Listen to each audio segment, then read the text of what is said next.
Okay, everybody, let's welcome Jessica, excuse me, Jessica and Alice. The premise that we're going for this presentation. Oh wait, we should introduce ourselves first. Sorry, I'm Alice Rennie. I'm JessicaL. Yeah. So the premise that we're going for is that we want it to be a Japanese comic book series or manga. So if you could watch our presentation in the perspective of perhaps like an editor who is thinking, do we want these particular authors to join our company, like our magazine company, or is this like a story that we don't think is worth publishing in our company? Like something along those lines. If that could be your mindset, that would be great. Thank you. Our story is called Etched in Stone and starts with an introverted animal tamer who guides a lost boy to a village under siege, learning that she is one of the key forces to ending the war.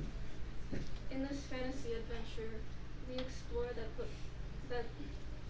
the theme of war, though more significantly choosing one's own future self. Okay, so first we want to set up the world itself. This story is set in a world that has this thing known as nakuseki, or magic stones. And these magic stones are something similar, they're similar to like electricity in our world, in that they power all sorts of technology, and they're just like the main power source that's used in this world. And these magic stones can be used to enchant items, but they can only be used to enchant items. So like you cannot use them to like cast spells or anything if you don't have the enchanted item. Sorry, my brain. I have notes here. There's a specific profession in this world called being a mage, and mages are the only people who can transfer the magic from the stones to items with enchantments. Here is a map of Rakuen, the main country in our story. It is the source of all magic stones and the only place where those stones were found. Our story also revolves around a prophecy that's given by a specific village. It's called the Village of Prophets. And the prophecy is mostly only known to this village as well as the country's main government, but that's all. And essentially what the prophecy says is that something terrible, war will come, and when that happens, 6 people who can use magic or can enchant things without the use of magic stones will appear and will help end this war. The 6 people that are mentioned in this prophecy are also told to have an additional power, and that the additional power has to do with one of the 5 senses. This is Juan, a key part of the prophecy. She can hear what can't be heard. In other words, she can hear thoughts. This story is told from her point of view. She is a bit of a recluse, living away from civilization.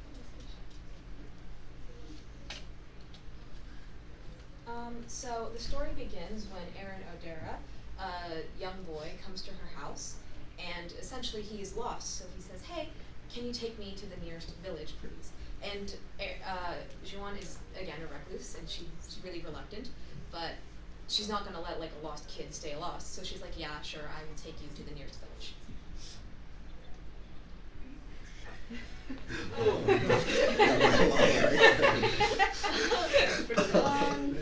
Aaron and Juan arrive at the village to discover it's being invaded by an enemy nation. As flames engulf the scene around them, Juan sees a child in danger but does nothing to stop it. That is until Aaron prompts her to stop it. Afterwards, they have to flee. They aren't able to like save or stop the invasion, but during that time, Aaron actually reveals himself to her as a guide from the Village of Prophets, essentially meaning that he is there to help her find the other members of the prophecy and help her to fulfill the prophecy of ending the war. And she's very reluctant to go, but he's saying that he's going to help her, so she's like, "Fine, yes, I'll go with you to, end the war." For the rest of the pitch, we will be focusing on Arc 3 of 8 arcs. Asha, Raja, and Kaishan are all present during this arc as 3 more members of the prophecy. So arc 3 is important in that it is the arc that reveals the existence of corruption, which is another force that is the opposite of, or it's said to be the opposite of magic, and essentially it exists, it exists in the absence of magic.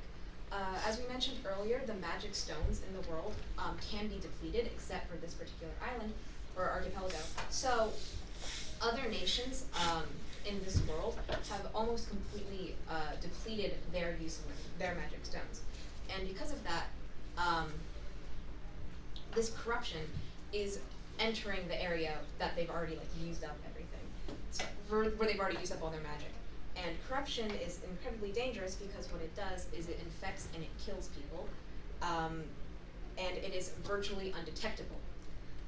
That's why this character Kaishen becomes so important in this particular arc, because he's the sole character in the story who has actually traveled outside of the country of Rakuen. So he's seen some of what's going on, and also his ability is to smell this corruption. So he is the only person who can actually detect it, which is what makes him such a key character in this particular arc. Where arc 3 ends, they're still missing 2 people of the prophecy, someone who can see what cannot be seen, and someone with a secret sixth sense. The rest of the story focuses on finding those last 2 people, preventing the invasion of Rakuen, and solving the corruption affecting the foreign nations. So our reflections. This particular story is one I've been working on for years. I think it was either 2018 or 2019 that I really started working on it. So it's been in my brain for a very long time. And what I think is very funny is that I actually worked on it the most when I was sitting next to Jess in our digital arts class. So hey, maybe it was fate that she ended up working on it with me for this.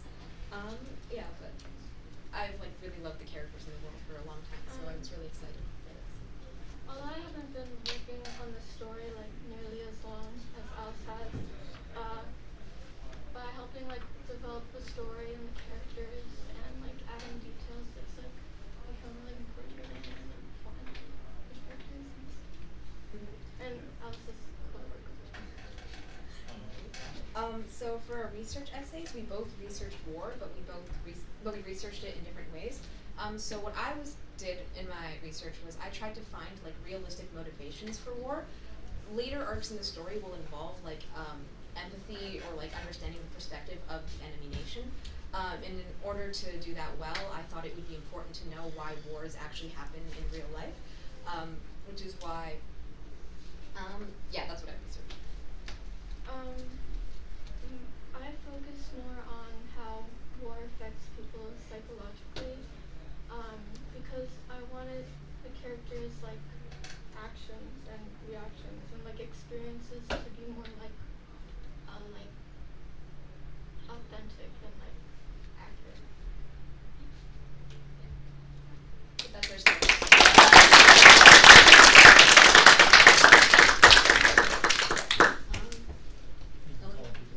Olivia? For the people that have the special abilities, besides that kind of more advanced sense, are the rest of their senses normal The rest of their senses are normal, yes. Jack? So I was just gonna say, I think the way you constructed the world as a whole, it's I feel it's very easy to grasp, but it's detailed enough to where people can kind of more enjoy the finer details, and I just feel it all fits so well together, and the characters fit in so well. So great job there. Thank you. Camilla?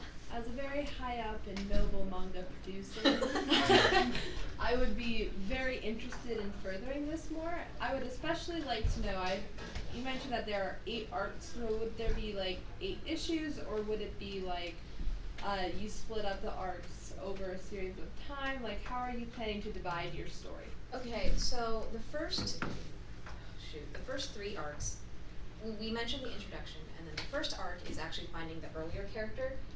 It starts with finding these 3 characters, so, sorry. The first arc is finding this particular character and convincing them to join their side. The second one is this character. The third one we mentioned is the corruption arc. The fourth one, I forget. It's in the world building narrative treatment. I think Actually, yeah. The fourth one is this particular character with the sixth sense.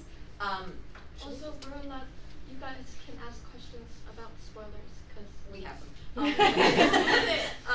But basically, when this character should I just show this one? yes. Okay. So for this part, and like each arc is like focusing a little bit on that, but like it's supposed while like trying to take back some of the villages and stuff that have been like invaded. Yeah. Sorry, that was probably more than you asked for. It was great. I Mr. like Flo? it.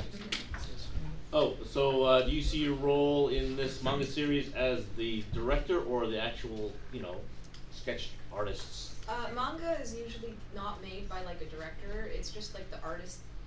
The most common. Will you Like- be the drawer? Will you Yes. be drawing it? Yes. Yes. Yeah, all of the drawings are my own. So sorry about the sketches. I didn't finish them. Okay. Yeah, Jake.